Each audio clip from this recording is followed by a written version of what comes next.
Good afternoon. This hearing will now come to order. I'd like to welcome everyone and everyone who has joined us this afternoon for our hearing. This is the second hearing the subcommittee has held on the interoperability of public safety communications equipment, and I'm glad that we're having the opportunity to revisit this very important topic. The ability of first responders to communicate with each other during an emergency is absolutely vital.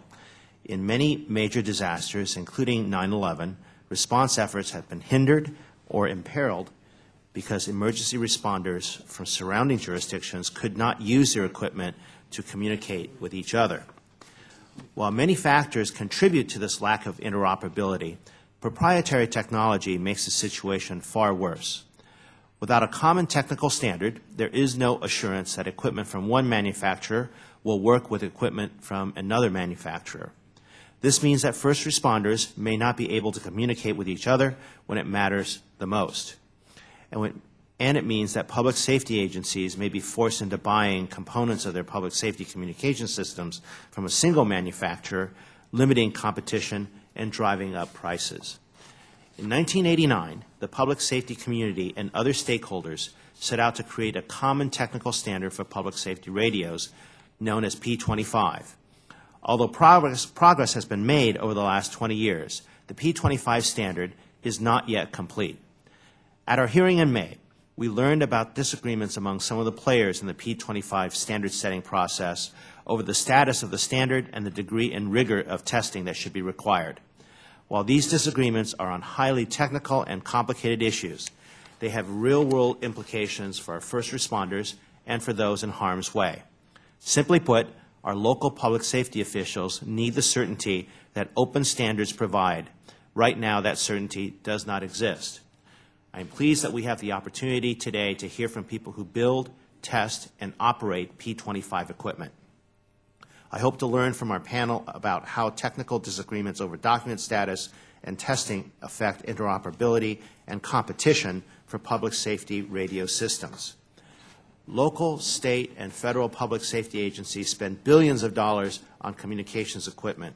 The size of this investment and the mission-critical nature of this equipment make it imperative that P25 fulfill its goals. I would now like to recognize Ms. Biggert for her opening statement. Thank you, Chairman Wu, and thank you for calling today's hearing on the interoperability of public safety communications equipment, specifically Project 25 or P25 standards. A previous hearing on this topic in May highlighted the fact that though the Project 25 process has been ongoing for more than 20 years, progress on standards for communication interoperability has been slow. Today's hearing will focus on the process to ensure that communications equipment not only incorporates the existing P25 standards, but also performs at the level anticipated by the National Institute of Standards and Technology, NIST, and the other stakeholders developing the standards. I hope we will also learn about P25 standards that have not been fully completed and how we can encourage the advancement of that process. One of the challenges faced by improving public communication interoperability is the inherent friction between our free market system and the desire for multi-vendor equipment to work seamlessly together.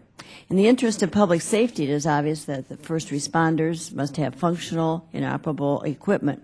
The public expects that in times of emergency, whether it's a fire, a crippling winter or snowstorm, or a terrorist attack, that public safety communications will work across geography and jurisdictions without a hitch. But when public safety agencies and vendors do not work closely together on standards confirmation, the end result may be equipment that works perfectly in some situations but fails miserably in others. So I look forward to learning more about the standard setting process and how we can encourage innovation, competition, and truly inoperable products available to the men and women working so hard to protect our safety. So with that, again, Chairman Wu, thank you, and I welcome to our witnesses, and I look forward to an informative hearing, and yield back the balance of my time. Thank you very much, Ms. Biggert. If there are members who wish to submit additional opening statements, your statements will be added to the record at this point. And now it is my pleasure to introduce our witnesses.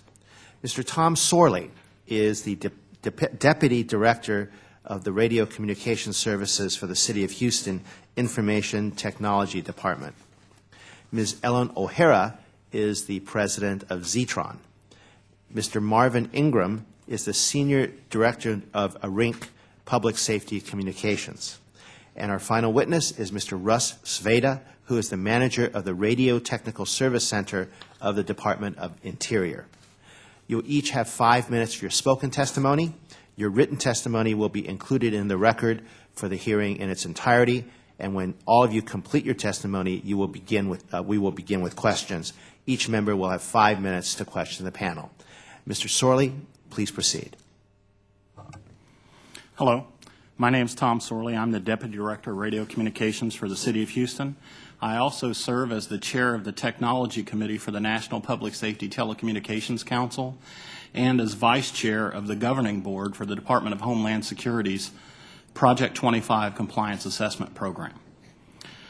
I'm leading the city's efforts to implement one of the largest P25 radio systems in the country. The system will be one of the first to implement the newest version of the P25 standard known as Phase 2. Phase 2 will operate with double the spectral efficiency of currently deployed Phase 1 systems, which is critical to large metropolitan areas such as Houston, where we suffer from severe spectrum shortages. Designing and purchasing a P25 system can be a challenge. The P25 standard is actually a suite of standards that has many sub-elements. Most people who write specifications do not know enough about the suite of standards to properly document their requirements. Thus, the result is systems are sold as P25 compliant when many parts of the systems remain proprietary. As a large agency, the City of Houston has more resources than most other agencies in the country. However, even with our expertise, items were missed related to the Project 25 standard. Imagine the challenges facing small rural agencies trying to buy these systems. The P25 process has been ongoing for more than 20 years. As years pass, the rate of technology change increases. While it's true that technology standards must be constantly updated, some better way of delineating the project standard should be deployed. Over the years, public safety involvement in P25 has paled to that of vendors.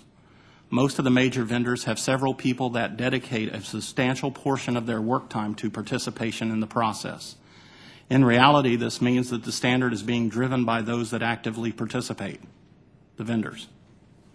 A good start to improving the process could be to provide more public safety representation on the steering committee that makes the rules on how the process functions, and then creating limited staggered terms for those representatives. P25 manufacturers often sell proprietary features on top of the basic P25 operation. The standard has provisions that allow vendors to do this in cases where there's not an equivalent feature mandated by the standard. However, radios on systems are almost never replaced en masse. So, an initial decision on proprietary options has far-reaching impact for years to come. The biggest barrier, in my opinion, to P25 competition is a lack of knowledge within the public safety agencies themselves. I believe a group needs to be established that is focused solely on education and the success of the public safety agencies using or contemplating the use of the P25 equipment. Therefore, the DHS and OEC partnership that's in place for the DHS Compliance Assessment Program should be expanded to include this new role. However, in order for it to be effective, it needs to be taken seriously and funded appropriately. Years ago, the P25 participants produced a paper regarding what compliance assessment should be made of, and it specified 3 types of tests to prove compliance: performance, conformance, and interoperability. Recently, the P25 Compliance Assessment Process Procedures Task Group, and bear with me, I have to give you an acronym, CAPTG, changed its stance and said that conformance testing in most cases should be replaced with enhanced interoperability testing. The CAP Governing Board and several leading public safety agencies objected to this change. I believe that was one of the subjects of your hearing you had before. Eventually, the CAP Governing Board established the requirement to include conformance testing over the objection of the manufacturers. The vendors are continuing to assert that conformance testing is too burdensome, even though NIST recently created a test, developed a test tool, and published all the applicable test code. If developing conformance tests and tools to do them are too onerous, DHS should charge NIST to develop all future test tools and then make them available directly to the test laboratories. The CAP-TG is charged with making recommendations on appropriate compliance tests. These recommendations are used as input documents into the CAP program. However, NIST participates and provides input into that process. However, like public safety, NIST is outnumbered on this group. In the past 2 years, several critical votes have been divided down the line of vendors versus public safety. Each one decided in favor of the vendor position. The development of these recommended tests is sometimes delayed. As an example, P25 trunk radio systems have been sold for more than 10 years, but yet there's not a single recommended test available that includes conformance tests for this functionality, not one test. The CAP Governing Board would like to release compliance assessment bulletins for P25 equipment features prior to these features entering the marketplace.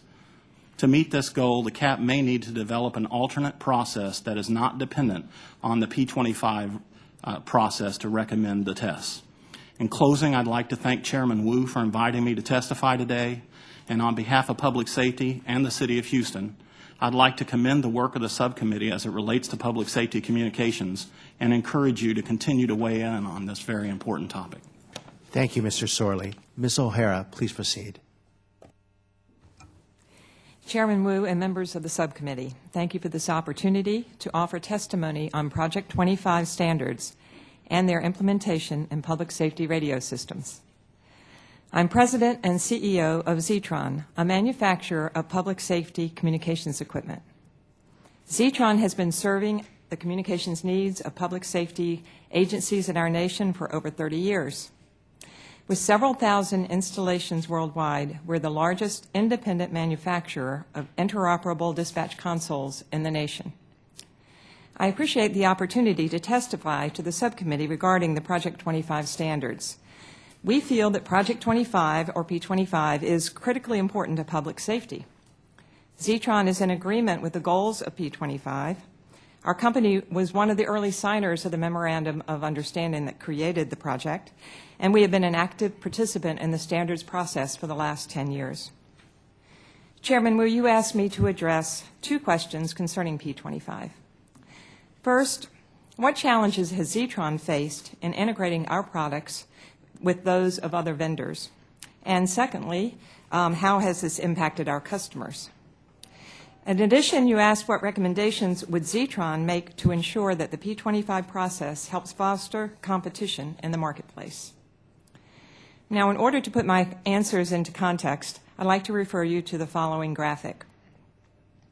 This is a highly simplified depiction of a P25 system. It includes the P25 network and connection to another P25 network, the dispatch console, radios that are used on the system, and the critical interfaces that connect these components. The Wireless Common Air Interface, or CAI, the Inter-Subsystem Interface, which is a wireline interface, ISSI, and the Wireline Console Subsystem Interface, or CSSI. Now, in your first hearing in May, you focused on radio-to-radio interoperability and competition, which is achieved in P25 through the Wireless Common Air Interface, CAI. All P25 network manufacturers today in the United States have adopted the CAI standard. As a result, their systems are compatible with all P25 radios, regardless of the radio vendor. In this case, competition is well served. It gives customers more choices and better value. Now, different circumstances affect competition on the wireline side, where dispatch consoles are connected to the network. To support competition on the wireline side, two standards have been created. One is the Inter-Subsystem Interface, which provides an interface between two different vendors' P25 networks, and the other is the Console Subsystem Interface.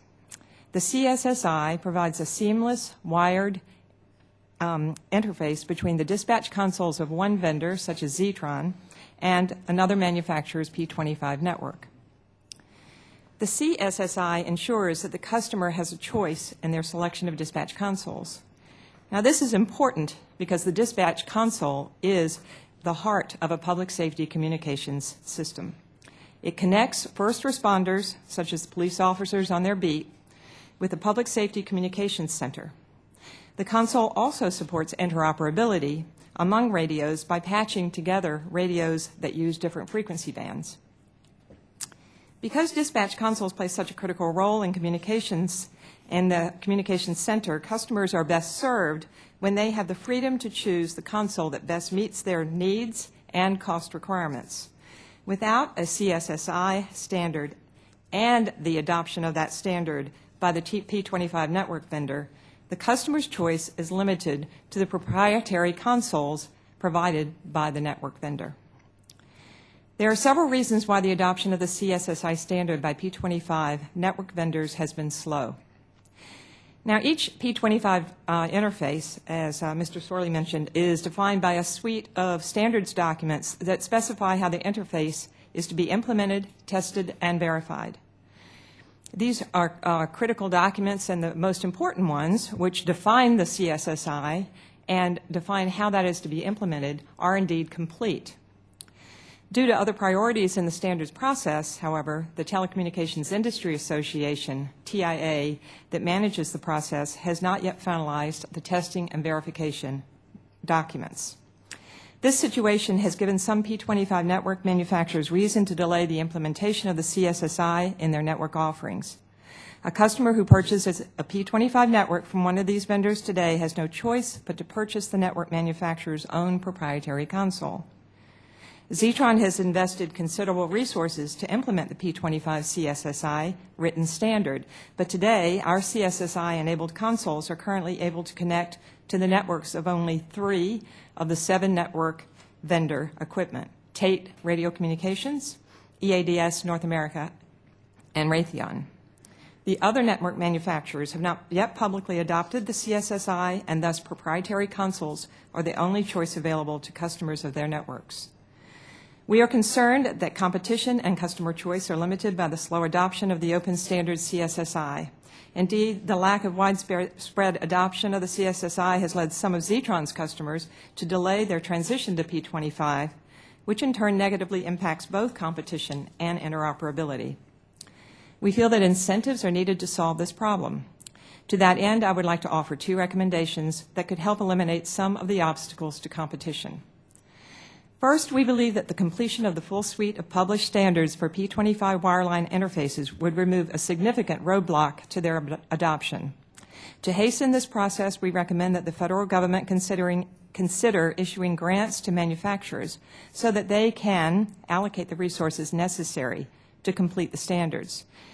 This would allow a manufacturer, such as Zetron, to provide dedicated engineering resources to the TIA for the purposes of completing the testing and verification documents of the CSSI, thereby completing the full suite of standards for this P25 wireline interface.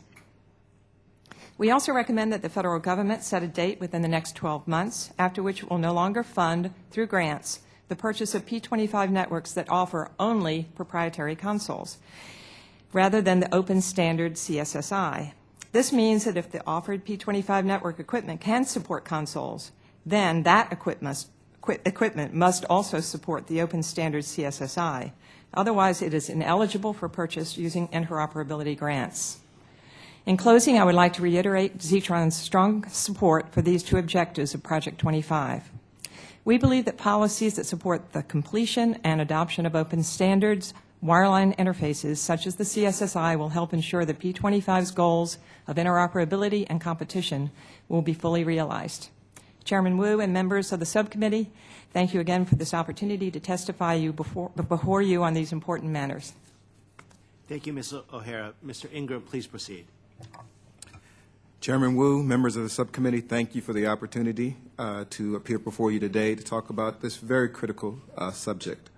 In my testimony today, I would like to leave you with 3 points for your consideration. 1, standards drive innovation and competition in any marketplace, and it will do so in public safety. 2, technology is not a barrier to the finalizing of the P25 standards, such as CSSI. 3, finalizing communication standards and adoption of compliance and conformance testing is imperative to fully solving the interoperability problem. I represent a company that has a long history in radio communications, stretching back over 80 years. ARINC was originally formed to manage aeronautical radio frequencies used by the airline industry, and we still perform that task today. ARINC has participated in creating interoperability of communications within the aviation industry and has built and manages a global mission-critical network that is used by airlines all over the world.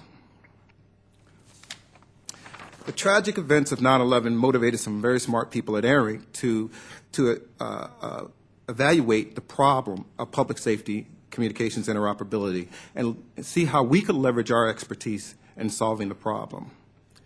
That's when the business unit I represent, which is the Public Safety Communications Business Unit, was started. ARINC supports the full adoption and the completion of the current published standards within P25. Over the past few years, the P25 standard has evolved to the point where more manufacturers are making P25 compliant components, such as subscriber units, console systems, system control software, and repeaters. These smaller companies make very capable products. However, they don't make complete systems. As an integrator, we now have the ability to take these components from these manufacturers and build systems using a best-of-breed approach. Many of these manufacturers seek ARINC out due to our unbiased approach to designing and implementing public safety systems. ARINC has invested and will continue to invest substantially in the testing and delivery of systems that conform to the P25 standard. I want to address the questions that you asked Chairman Wu of ARINC and me. What challenges has ARINC encountered in integrating P25 digital land mobile radio equipment from different vendors? And in our experience, how can these technological challenges impact the customers of this equipment? It's a good question. ARINC has integrated technology from several different P25 equipment manufacturers, including Zetron, EADS, E.F. Johnson, Kenwood, Tate, Thales. We are working with several others to get their equipment in our labs so that we can include them in our proposals to our customers. We have found that these manufacturers to be enthusiastic in working with each other and working with us. We have all collaborated to increase interoperability of the various products. Many of these manufacturers have expressed the desire to participate in ARINC-delivered systems as they feel they will be able to compete with one another on a level playing field. However, as standards have been delayed, competition has been stifled. Costs have remained high, and the full potential for interoperability has not been achieved. Vendors of proprietary systems have taken advantage of the delay in standards to develop, advantage of the delay in standards development to advance their gain in market share. Customers have had to purchase or extend the life of their existing systems or systems with proprietary features and functions, often at a hefty price until the standards are complete. As Mr. Derek Orr of the National Institute of Standards and Technology testified before this subcommittee on May 27, 2010, only a small but critical portions of the standard have been ratified, and it's only been in the last 2 years that a compliance testing program has been implemented. The first few years of the P25 deployments have had many failures with respect to multi-vendor interoperability and finger-pointing as to who is at fault. This instilled a level of doubt in the minds of many first responders that has not been fully overcome.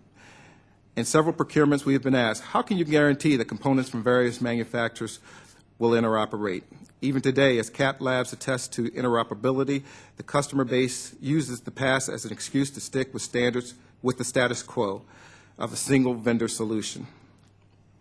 To be sure, there are still ways to purposely deploy a P25 system such that another vendor's equipment will not function on it, but there are also ways to deploy it so that it will.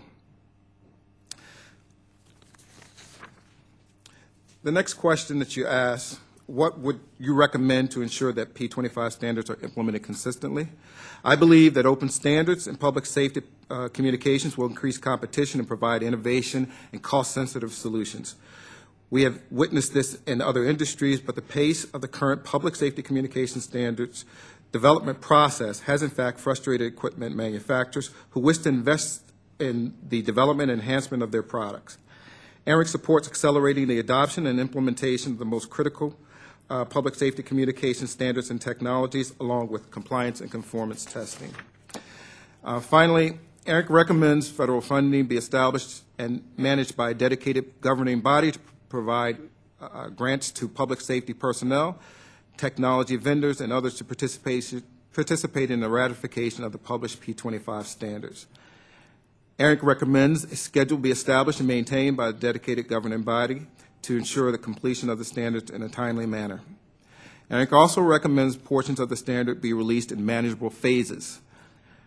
Finally, ARINC recommends that this initiative be closely monitored by this and other legislative and regulatory bodies charged with solving the problem of public safety communication. Chairman Wu, members of this committee, thank you again for inviting me to testify before you today. Thank you very much, Mr. Ingram. Mr. Sveda, please proceed. Thank you. Good afternoon, Mr. Chairman and members of the subcommittee. I appreciate the opportunity to appear before you today to discuss the Department of Interior's testing program for Project 25. My name is Russ Sveda. I am the manager of the Radio Technical Service Center for the Department of the Interior, where we provide land mobile radio system engineering and product testing. I have almost 30 years of military and civilian government experience in radio communications and look forward to sharing my experiences with the subcommittee. To provide you with a little background, because of the department's broad land management portfolio, the department has land mobile radios and systems in use across nearly all of the 50 states and U.S. territories. Our operations, particularly in law enforcement and wildland firefighting, require a high degree of interoperability with other federal, tribal, state, and local agencies. Our law enforcement officers and firefighters work in remote locations across the country supporting various incidents, whether it's a wildland fire in Alaska, a joint operation with the Border Patrol along the southwest border, or hurricane relief efforts in the southeast. And often we do all these things in one summer. A clear and concise standard for land mobile radio and confidence in the product's adherence to those standards are extremely important to us. The Department of Interior adopted the Project 25 standards in 1996 and has been buying and using products that purport to adhere to those standards since then. Unlike many of the other organizations who contract the design and implementation of a turnkey radio system, we typically design and install our own land mobile radio systems with components purchased from multiple vendors in order to minimize our costs. Our interest in Project 25 standards and interoperability go beyond whether vendor A's radio works with vendor B's radio and down into the land mobile radio system itself. Our mission demands that not only must radio A, B, and C interoperate and work together on our local radio system, but that our users' handhelds and mobile radios must also work effectively on any system in the country. With our in-house system engineering and implementation, we must further ensure that system equipment from vendor A works with system equipment from vendor B and vendor C. The slow pace of the development of the Project 25 standards has created some frustration in the radio user community. While I applaud the industry for the success in establishing a solid common air interface, or CAI, so that different radios can talk to each other, most of the standards are still in development.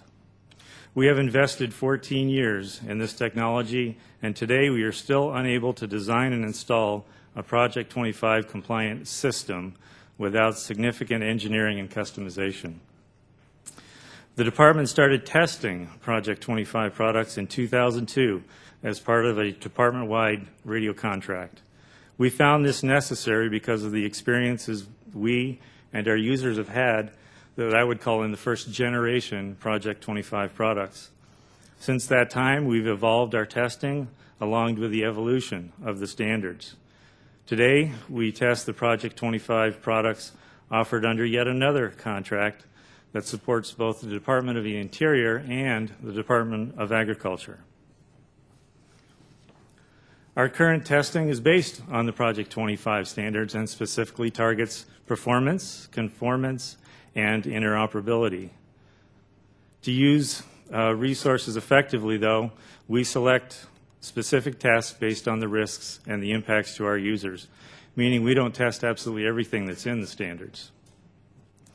Since 2002, we've seen a drastic improvement in the Project 25 products and a significant increase in the number of vendors that can provide these products. There is still a long road ahead, though. We envision continuing to test Project 25 products until all the standards are published and the industry has matured in complying with those standards. The Department of Interior is committed to supporting the Project 25 standards, and we welcome your support and attention to this topic. It is in the best interest of the government, and in particular, of those who place themselves in harm's way to continue the standards development and independent testing of Project 25.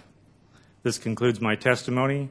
I am happy to answer any questions you or the members of the subcommittee may have. Thank you. Thank you very much, Mr. Sveda. I have been advised that the proceedings on the floor are such that we expect perhaps 5 or 6 votes coming up in just a little bit, and these votes will take about an hour. So it is my intention to get through 1, perhaps 2 rounds of questions, and if there are any remaining questions, the staff will submit them to the witnesses in writing. And with that, the chair recognizes himself for 5 minutes. These hearings have been focused on the progress of standards development for P25, and I'm especially interested in the lack of standards or the lack of progress across the suite of standards, the impact on safety and on price, on safety and competition. I'd like to encourage the witnesses to go across the board and address how the slow pace of standards development has affected competition and price on the one hand, and the safety of equipment stemming from lack of interoperability on the other. Well, Tom Sorley, I guess I'll start.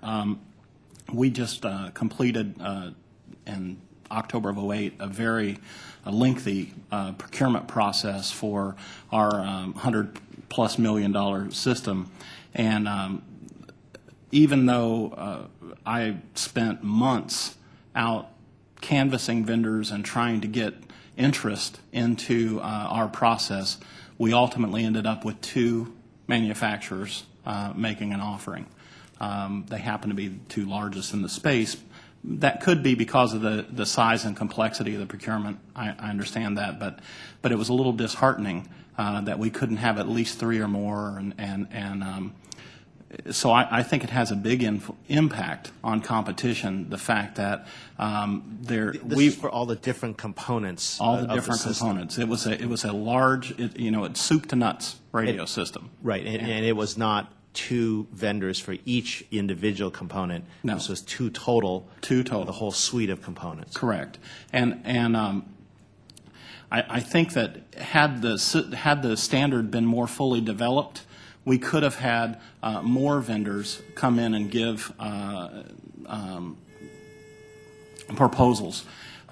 There's many elements that are still proprietary in a system as large as mine, and it's just too much risk for the other vendors to come in. Mr. Sorley, what is the impact of some of that proprietary technology on someone like you who it may be acquiring further equipment which may be operable or not interoperable with that proprietary technology. Let me give you an example. There's a vendor that offers a very low-cost encryption algorithm. Sometimes they give it away for free. That is proprietary. And if you, as an agency or a system owner, go with that technology, then anyone else that wants to buy radios and join your system, if they want to talk to your people, guess what? They got to buy from that manufacturer. I was talking to a gentleman in Boise, Idaho last week who has this exact situation. I was suggesting that because of the number of vendors out there for mobile and portable radios, they ought to go do a competition for the price. He said, well, we can't do that because we got to talk to everyone else, and they all have this encryption. That's just one example. There's a lot of examples like that. So if the encryption is not supported across the board, then net there is no competition for further sales. Correct. And one surmises that when you're trapped, then the vendor might be able to achieve a slightly higher price for future sales. So let me just illustrate that. In my competitive process, I'm buying the radio that he wanted to buy. I'm buying it for around $3,000. He's going to have to buy it for around $5,500. So that's just an example. Yeah, quite a premium. Ms. O'Hara, it is my impression that Zetron, at least in certain instances, has been precluded from competing in the console business. Is that correct? Yes, sir. Whenever there is the network vendor doesn't provide either the standard interface to our consoles, or perhaps they might offer a proprietary interface that we then have to go do development work for. It means that either we cannot, or it's a pretty onerous burden for us to provide a console on that system. So in many cases, customers just will go with a vendor that's providing the network and their proprietary interface. And if today they decide to do that because that vendor doesn't have the standards interface, and later on down the road they decide they have another operation and they would like to use our consoles, even if the vendor has at that point developed the CSSI, they may be locked in because of the network that they've already purchased, sort of like Mr. Sorley mentioned. And pricing is a function of pricing, whether you're locked in or not. That's correct. Pricing and feature capabilities, which we may be able to offer. And there are customers who come to us who know our systems and like what we do, who say, I have no option. And some have delayed their purchases as a result of that. And if you want that particular feature, it may not be available from a competing vendor. That's correct. That's correct. Mr. Sorley. If I may amplify that, we're in exactly that situation. Our radio system, we could not buy their consoles. The console system interfaces with something called fire station alerting. And the consoles that we have to buy because of their proprietary do not have this interface that we need. Their consoles do, but I can't buy them because our vendor doesn't support the CSSI. Thank you. My 5 minutes has expired, so let me recognize Ms. Biggert, and if we have time, we might go another round of questions. Ms. Biggert, please proceed. Yes, thank you, Mr. Chairman. This kind of question is for all of you. Let's suppose that a vendor sold P25 equipment that was proven for interoperability, compliance, and conformance. If that was the case, wouldn't all of the public safety agencies want to purchase that equipment, thereby advancing that company to the top of the competition? How do we design a voluntary standards process that drives innovation and competition? Ms. O'Hara, you seem to be smiling. So let me understand. So your question is if a company does provide that standards interface, they're going to be preferred. Mm-hmm. And I think that is true. I think the other aspect of your question, which is interesting, is whether the standard covers all of the capabilities and features that a customer may want. And there may be customers who decide that they want a proprietary feature, and that is their right and their ability to do that. They just need to understand that unless that vendor offers that proprietary feature license-free or a license for that feature to other, say, a console manufacturers, that they will be locked in the future. I don't believe that it is right to tell customers not to buy features, but to Mr. Sorley's point, they really need to be well educated on the impact of buying a proprietary feature. And if they can have influence on the vendor that's providing that feature to influence them to offer that capability or interface to other customers and that feature to, to other vendors, then that would be an ideal situation, I think. Anybody else like to address that? Mr. Ingram? I'd just like to add to that point. First of all, in my testimony, I talked about ARINC as an integrator. ARINC is not a product manufacturer. We don't have a dog in the fight. We work with everyone. And our point here is to build the best solution possible to address the customer needs. But oftentimes we do find that some of these proprietary features preclude us from selecting the best product available. And that is something that is systemic at the core of the system and then out to the edges of the system, the radio units themselves, the network, the consoles, all the devices.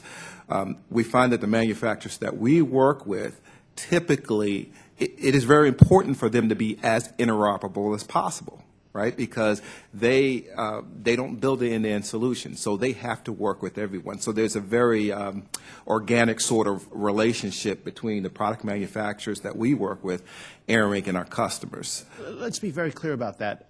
They want to fit onto someone else's, but if they get something special, if they can keep that to themselves, then it's to their business advantage to be able to do that. It's to their business advantage to build the best product or best component possible. So I'll use Zetron as an example. They conform to the CSSI standard. They're capable of interfacing to any public safety network, P25 network that's available. It's to their advantage to be able to integrate with any system, as many systems as possible. So we view this objectively. We view this almost from a customer's perspective. The technology is not the hurdle. It is really the standard. And one standard, and I want to make very clear, the completion of the standard isn't absolutely necessary.